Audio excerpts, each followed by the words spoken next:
Welcome everyone to the Proven Knowledge Podcast. I'm your host, Anthony Church. I'm a music producer from Northeast Ohio.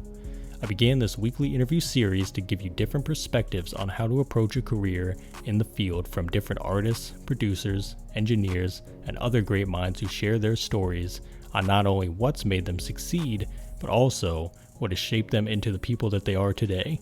I hope you gain some real proven knowledge from the show, and that it helps elevate you in your endeavors on your own journey towards success as well. Let's get into it. Welcome everyone to episode 153 here on the Proven Knowledge Podcast. This is the Creators Series. Today I welcomed an MC from the East Coast. His name is BMOR. I've been connected with him the last couple years. In the past, I've had his songs on the AMP radio show, Sound Origin Radio, Spotify playlists, all kinds of stuff. Just kind of followed him closely as far as what he's been doing. So it was great to finally get him on the show to have a real in-depth conversation. He talked about beginning his journey in music around 2018 and the doubts that he had, at the beginning, and kind of just getting that reassurance that he was doing the right thing. And working all the way through the pandemic till now, where he's putting out a lot more music, he's doing live performances, all kinds of cool stuff. So I love that story of perseverance. We talked about his most recent project, Soul Food 2, and the importance behind it as far as him being able to tell a real story and narrative in the project for people to hear. And he also talked about, wanting to continue to improve his craft as far as mixing, recording himself, and really just having ownership over his brand and his movement in general, and keeping his team tight-knit and close, and I really respect that. So, I wish BMOR the best of luck moving forward. Going to continue to check out all his new material that he has coming out soon, and I hope you guys enjoy this one as well. So without further ado, let's get into it.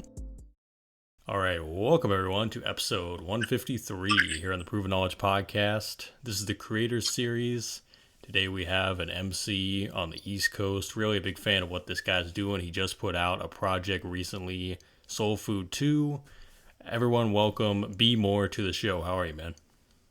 Hey, what's up, man? What's up, brother? How you doing? Man, I'm doing great. Like I said, 48 hours ago I hit you up. I was like, I need to fill in, and you came through, so I really appreciate it, man. And to start off, every episode we have the guest give some background. How long have you been doing music? How'd you get into it? Just for those that might not know you and what you do. All right, no, perfect. So, I haven't really been making music for that long. I started making music, I would say, like 2018, 2019. And, at first when I started doing it, I'm not going to lie, like, I was just getting into it, like, just trying to find my rhythm. So I first went into the studio with my boy. He was like, yo, just try it out. And I'm not going to lie. I didn't like the way I sounded. I was nervous. Voice was cracking. Mm-hmm. So I was like, damn. I got, discouraged. So, but I'm not going to lie. So I kept, just revamping it, just keep working on it. And the J. Cole documentary, when he came out with the first Dreamville tape. And it inspired me. So I hit up my man who has his own studio, and we went down there, and it was fun. It was like, just try a few words, and I don't know. I think you might have a voice for it. So I started doing that. He's like, yo, bro, like, you have a talent for this. Like, you should really go at it. So I'm like, nah, he's lying to me. Like, I don't believe him. So I called my brother. I know my brother would be honest with me. He would tell me straight up, like, yo, this is trash. So I'm like, yo, bro, I made this song. Come through, come check it out. And if it's trash, tell me, because my boy over here telling me it's nice and I should keep going with this. So he goes like, all right, I'm going to go down there. So he comes down to the studio. I play him the record. So he's listening to the record, right? He's like, oh, okay. He's making these faces, but he's not giving me no reaction yet. So then mid-song, he's like, this is you? I'm like, yeah. He's like, nah, this is tough, bro. You got to keep going with this. So after that, I'm like, oh, shit. You know what I'm saying? 'Cause I knew my brother would tell me if the shit is trash. Mm-hmm. So ever since then, I just kept pushing. I ended up, just working. We just kept working, developing my sound. And the pandemic hit. I didn't know what to really do. It was just like, it was a time where everybody was just stuck. And my sister was just like, yo, you should invest in your own, your own studio. Mm-hmm. So I started investing in my own studio, and ever since then, it just went up. I was releasing music every week. it just started growing the following a little bit, and I ended up actually getting tapes hosted with Cassidy, Benny the Butcher, and it was just it was really opening. 2020 was a struggling year, but also opened my eyes to see like if I put my mind to something where I could take it. Yeah. Well, that's And awesome. So a year later I started performing and dropping albums, and we're here now. Mm-hmm. It's crazy.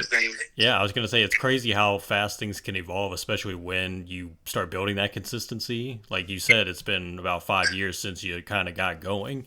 And now Right. you've come so far just in that time alone. And I think it's only going to double as you continue on and just continue to put out music and do, like you said, do the live shows and all kinds of stuff. So it's very good to hear, man. So I'm happy No, for you. of course. Thank you, brother. I appreciate you. It's a journey. I always say like music is like food. You know what I'm saying? Like people treat it like a competition, but I look at it as food as in terms of like it's your own taste. Mm-hmm. You know what I'm saying? And you gotta grow with the people who like that taste of music. Just like J. Cole did, just like Russ did, just like certain artists. I want to grow and tap into like a legacy act. I wanna build a cult. You know what I'm saying? Cult following. Mm-hmm. That type of way. That way, because it's hard to just go up and mainstream yourself. You know what I'm saying? As an independent artist, you need, they say you need 250,000 just to make a hit. You know what I'm saying? So, yeah.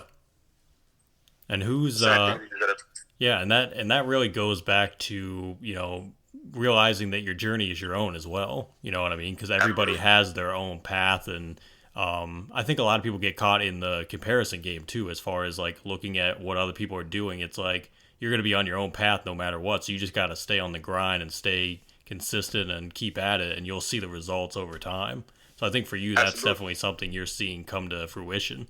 So thank you, I appreciate that. Yeah. And definitely, like I said, like it is competitive, but mm-hmm. I don't think music should be looked as a sport. Yeah, I feel like hip hop is the only one that we look at as a sport, where it's like if you're not this, you're not that. When it's like we should have, it's all styles. It's like one person could rebound, one person could dribble the ball, one person could shoot. It just depends where you fit or where you see fit. Yeah. So I get it. That has, it's competitive in terms of, you want to be the best, the number one artist. But I just, it's troubling to see sometimes, how like the fans are fickle. You know what I'm saying? They bring you up to bring you back down. So mm-hmm. I like the fact that like people like J. Cole, Russ, and like that, they don't really care. They just stick to their own people who like their music, and that's pretty much it. Yeah. And those guys did a great job of building their brand too, and really building their own movements and things like that. Who, I assume those two are some big influences for you. Who else have you been listening to recently, or maybe even when you were coming up, that made you want to get into music in the first place? I'll start with coming up. Coming up, the biggest influence for me is Nipsey.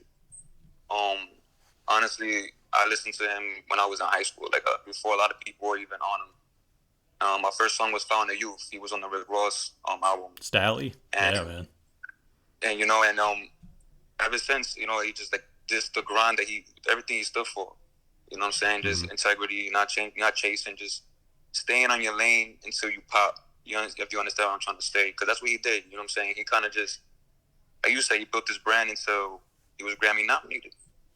You know what I'm saying? And current artists that I look up to now, there's a lot of them. But my favorite right now, I would say, is Dave East.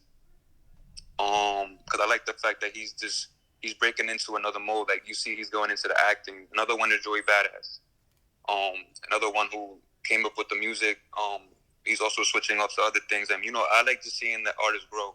Mm-hmm. They might not be the newest artists, but in terms of, I like seeing how artists pivot and keep their legacy going. Of course, I love Lil Baby. Of course, I love Kodak, all the other artists. I'm not just a lyrical miracle guy. I also love, Travis Sound. I love the Don Tollivers. I love all that. You know what I'm saying? So I'm a big fan of those just people who stay in their lane and develop their sound as they grow. Yeah.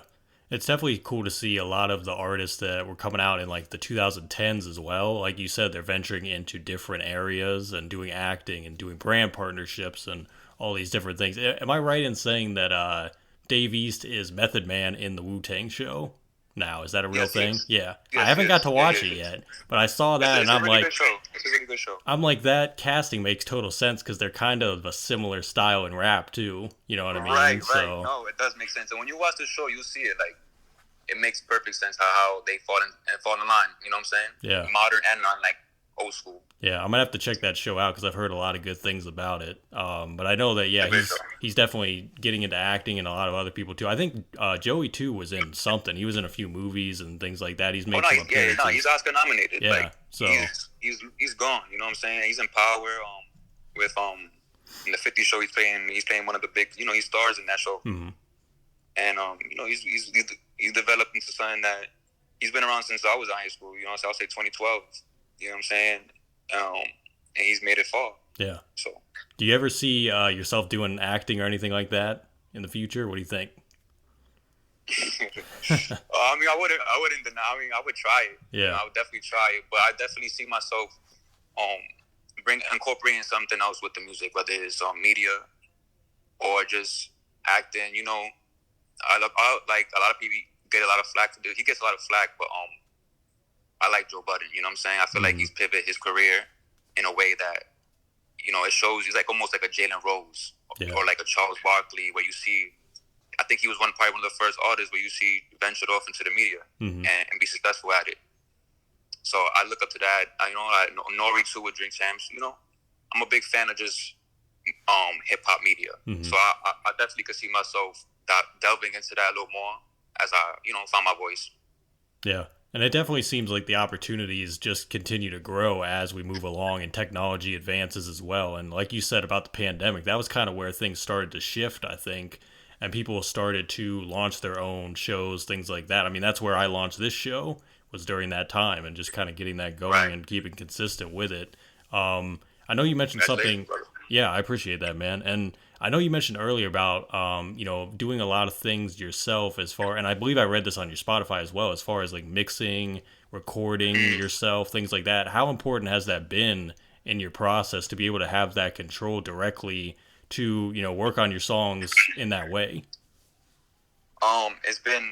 I always say that's something that's a major key because as an artist, or as a fan, you just think that the rapper, he just gets on and that's it. That's all that's done. But Mhm. once the song is being created, is once the verses is done, the song is not done. If you know what I'm trying to say, like Mhm. the engineer has to touch it. There's a lot of you might have to go back and fix some touches in there. Or so I learned that maybe I was more comfortable just doing it myself because I just felt like first of all, like depending on the time, like depending on other people's time was a problem.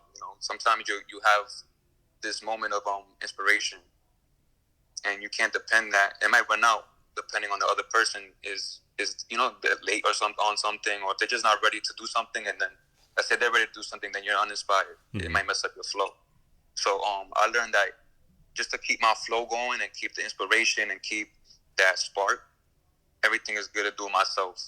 And just for me at least, because some people, they need 100 people in the studio, they need a lot of different opinions. For me, I'm most comfortable doing everything hands on, Yeah. because that's it's just I've done it before, and I felt like I didn't, and the outcome wasn't what I wanted, and I ended up not liking the track when I had all these opinions and I had all this help. Hmm.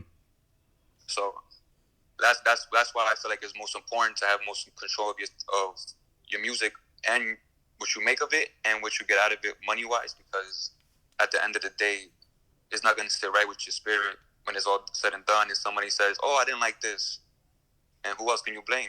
You can't blame the other Yeah. guy because Exactly. at the end of the day, you trusted him. Yeah. So And it comes down to your own opinions on your direction at the end of the day too, because absolutely, it's your art, it's what you're presenting to the world, it's what you're gonna have to live with, perform, all that stuff. So you want it to be a direct representation of who you are as a person as well.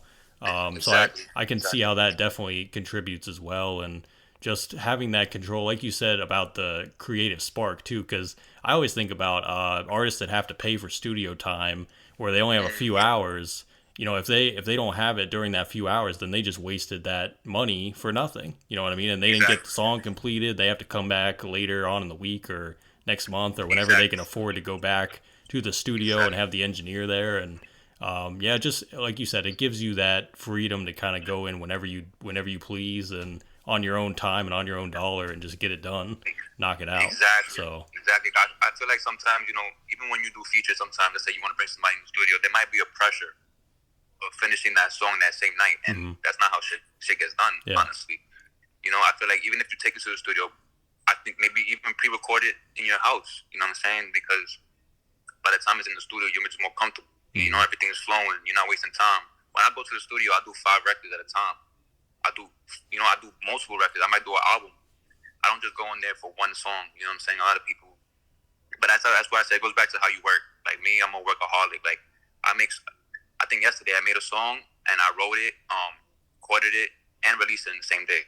You know what I'm saying? So yeah, it's just crazy. It depends on the artist you are. Like I'm the type. I'm like I don't know. Like in the Wu-Tang series, you see the different artists in each of the members. Raekwon is the type that he'll write in a fucking cup because he gets his inspiration that fast.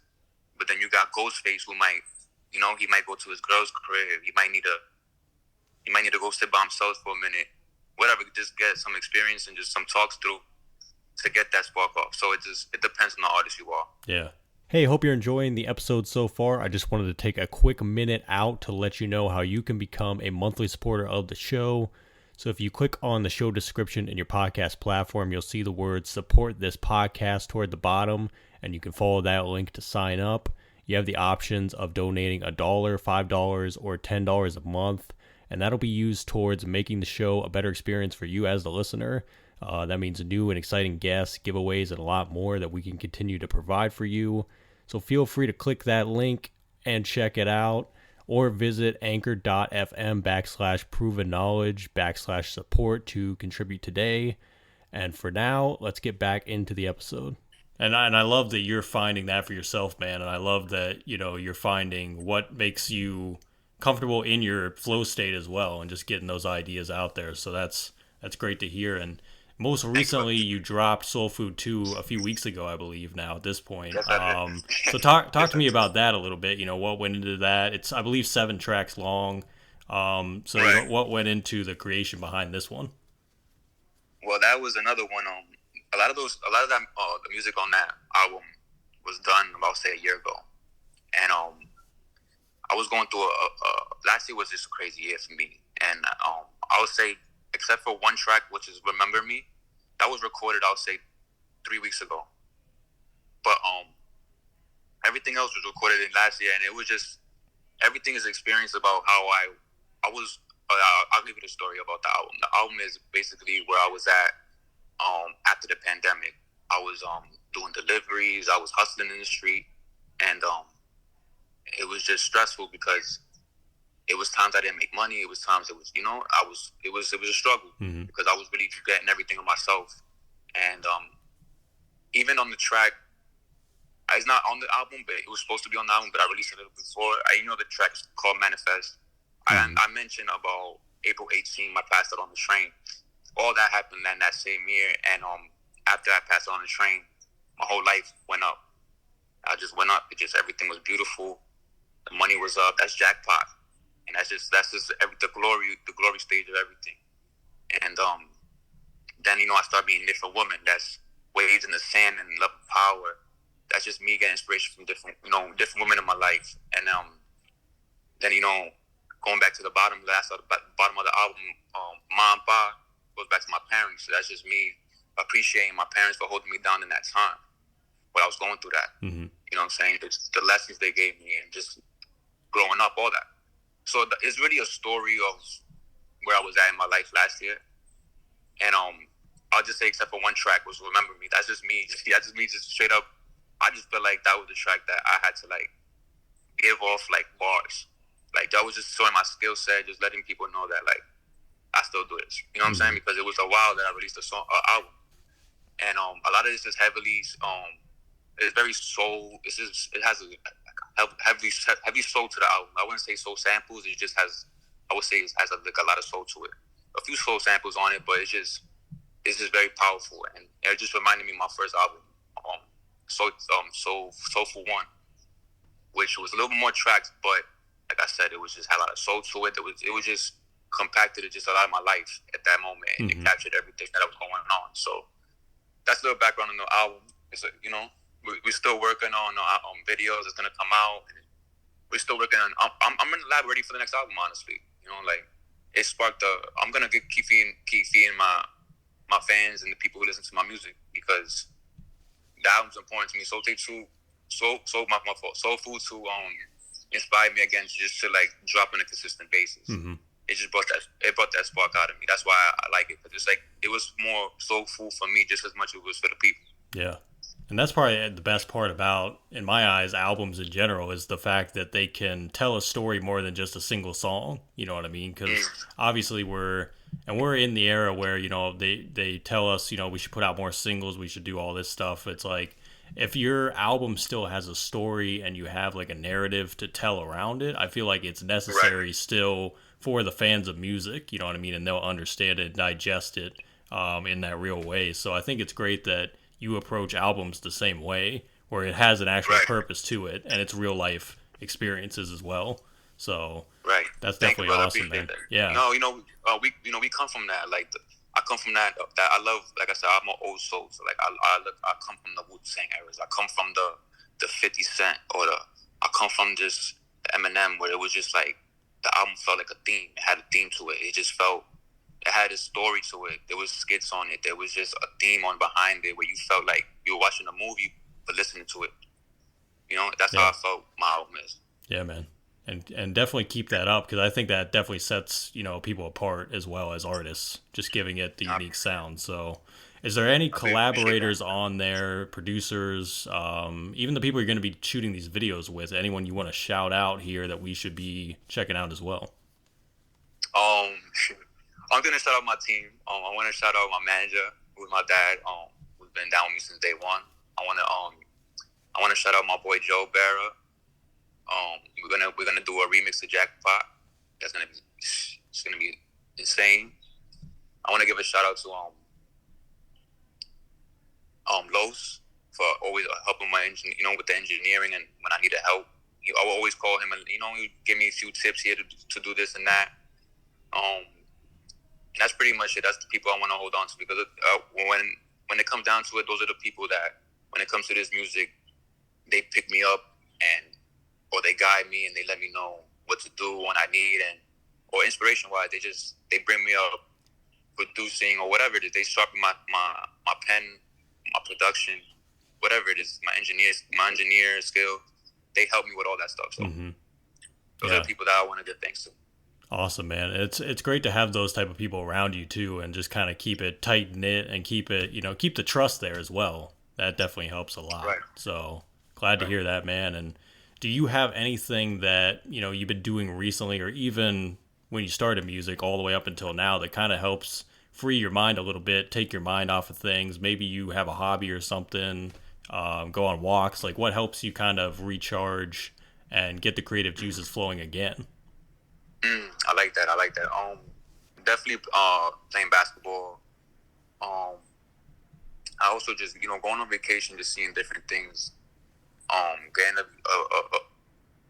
different stories of history, reading different books, just finding out what things, like I said, I'm a big history guy, so I like finding out where things come from, how things started, or also just fiction, made up stories where you could get inspiration from, and, you could tell your own tale, you know what I'm saying, or even movies, I'll watch a movie, I'll watch Goodfellas,